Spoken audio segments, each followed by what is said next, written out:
سے یہ regime change ہوئی ہے، شہباز شریف کے دور میں اب نئی روایت چل پڑی ہے. اب صحافی دیکھیں قتل ہونا شروع ہو گئے ہیں، ان کی قبریں بننا شروع ہو گئی ہیں.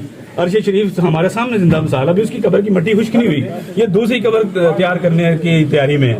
تو میں یہ میاں صاحب کو یہ بالکل ان کو دستبستہ گزارش کروں گا کہ بنائیں میرے لیے قبر، لیکن وہ قبر جو ہے وہ اس کا ٹھیکہ ملک ریاض کو دیں جو بیریا ٹاؤن والے ہیں. بڑی قبر بنائیں. ایک قبر میں نے نہیں جانا، میں نے سارے جتنے بھی سرکش صحافی ہیں اس ملک میں جو آزادی اظہار کے لیے کام کر رہے ہیں، جو اس ملک میں فریڈم آف ایکسپریشن کی بات کرتے ہیں، جو جمہوریت کی، جو آئین کی، جو رول آف لا کی بات کرتے ہیں، جو سرکش صحافی ہیں، میں چاہوں گا کہ وہ قبر اتنی بڑی بنے، ایک ہی دفعہ سارے صحافی اس میں دھر دیے جائیں، تاکہ اس ملک سے کرٹیسزم کرنا، اس ملک پہ اداروں کے حوالے سے سٹوریاں کرنا وہ بند ہو جائے.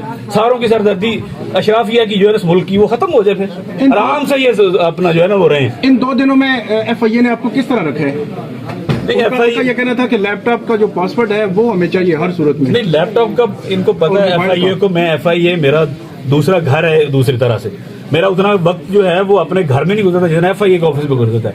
تو میں اسی لیے حیران ہوں کہ بٹ صاحب کو تھوڑی سی شرم آنی چاہیے تھی جو ڈی جی ایف آئی اے ہیں، کہ بھائی تم مجھے جانتے نہیں ہو. آپ نے مجھے آپ کی دعوت میں زندگی میں پہلی دفعہ بلوچستان گیا ہوں، آپ کی گاڑی پہ میں 15 دن گھومتا رہا ہوں، چمن سے تفتان بارڈر تک. آپ کے گھر میں رہا ہوں میں. آپ کی جب پروموشن ہوئی گریڈ 22 کی تو میں کوئٹہ میں آپ کے گھر پہ تھا، وہاں پہ کیک کٹنگ کی.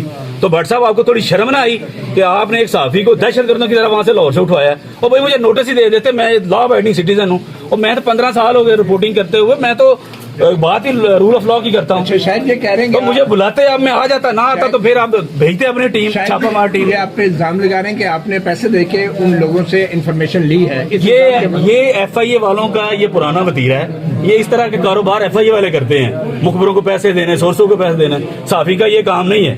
صحافی اس طرح کی گندی حرکتوں میں انوالو نہیں ہوتا. تو ایف آئی اے والے کیا کہتے ہیں؟ پریشر کس کا تھا؟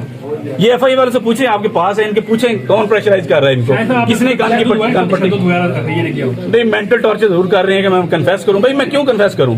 میں نے کسی کا کوئی کنفیشن کے لیے دباؤ ہے؟ پاسورڈ کا کیا ہوا؟ کنفیشن کے لیے دباؤ ڈال رہے ہیں؟ جی پاسورڈ بالکل میں نے نہیں دیا، لیکن مجھے پتا ہے ایف آئی اے کی کیپیسٹی. کنفیشن کے لیے دباؤ ڈال رہے ہیں؟ اتنے سالوں سے کر رہا ہوں، کب توڑ سکتے ہیں تو پہ توڑ. کنفیشن کے لیے دباؤ ڈال رہے ہیں؟ کنفیشن کے لیے دباؤ ڈال رہے ہیں؟ بالکل بالکل.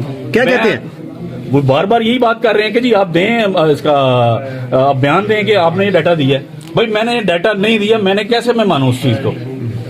اور میں نے ڈیٹا دیا ہوتا تو آج تک ہر چیز اسی طرح کڑی دکھائیں. دیکھیں جی دیکھیں، یہ سون زیور پہنایا ایف آئی اے نے، اور یہ وہ ایف آئی اے ہے کہ جس میں میری فیملی سے زیادہ وقت جو ہے اس ایف آئی اے میں گزرتا ہے. اور یہ اس کا آپ دیکھ لیں آپ کی صلہ اس ملک میں. ویسے ہی میں کہتا ہوں کہ جو مری ہوئی، جو نئی مردہ حالت میں پارلیمنٹ ہے نا، اس کو کرنا کیا چاہیے؟ وہاں پہ جو کچھ بے ضمیر اور کچھ باضمیر چاند ایک ہیں، ان کو پتہ کرنا کیا چاہیے؟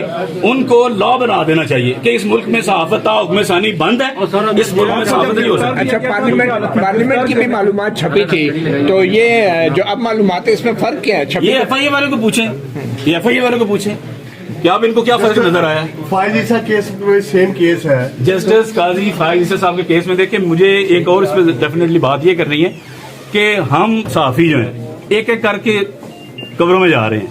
وہ بھائی ایک بڑی قبر بناؤ، ملک ریاض کو ٹھیکہ دو اس کا، میاں صاحب کو چاہیے کیونکہ پرانے تلے کے میاں صاحب کے ان کے ساتھ. تو ان ساروں کو نا، یہ متی اللہ جان، عمر چیمہ، یہ ساروں کو اس میں پھینکیں، اوپر سے پلستر کر دیں، جان چھوٹے آپ کی. پھر نہ آپ کی کوئی ٹیکس کی بات کرے گا، نہ آپ کی کوئی کرپشن پہ کو لکھے گا، نہ رول آف لا. کوئی ایکشن نہیں ہوا آپ کے خلاف، کیوں ہوا؟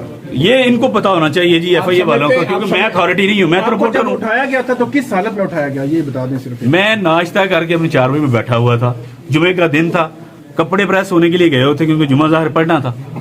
انہوں نے 25-30 بندے مسلح ایسے گھسے ہیں جیسے کوئی او بی ایل آپریشن چل رہا ہے. بھائی کوئی شرم ہوتی ہے، کوئی تھوڑی بات ہی وہ خواجہ صاحب کا حیا ہوتی ہے. کوئی نوٹس ملا تھا؟ کوئی نوٹس نہیں آج تک ملا مجھے. اگر میں کہتا ہوں بٹ صاحب مجھے اچھی طرح جانتے ہیں، میری یہ جو سٹوری کی بار بار بات کر رہے ہیں، سٹوری کے چھپنے کے بعد بھی میں بٹ صاحب سے ملا ہوں. میرے ساتھ ایک میرے جرنلسٹ دوست بھی تھا، بٹ صاحب سیڑھی تک چھوڑنے آتے ہیں مجھے. یہ صرف یہ بٹ صاحب نہیں ہے، ڈی جی ایف آئی اے جتنے بھی ان کے اس سے پہلے ڈی جی گزرے ہیں اتنا ریگارڈ کرتے ہیں پورا. اس کی کیا وجہ ہے؟ وہ میری پروفیشنل انٹیگریٹی ہے، کریڈیبلٹی ہے. کس بات کی سزا دی گئی آپ کو؟ یہ محسن بٹ صاحب پوچھیں یا اس گورنمنٹ پوچھیں، یہ اس گورنمنٹ کے پتہ نہیں کیا مسائل ہیں. ایک صحافی آلریڈی قبر میں چلا گیا، دوسروں کے لیے قبریں تیار کر رہے ہیں.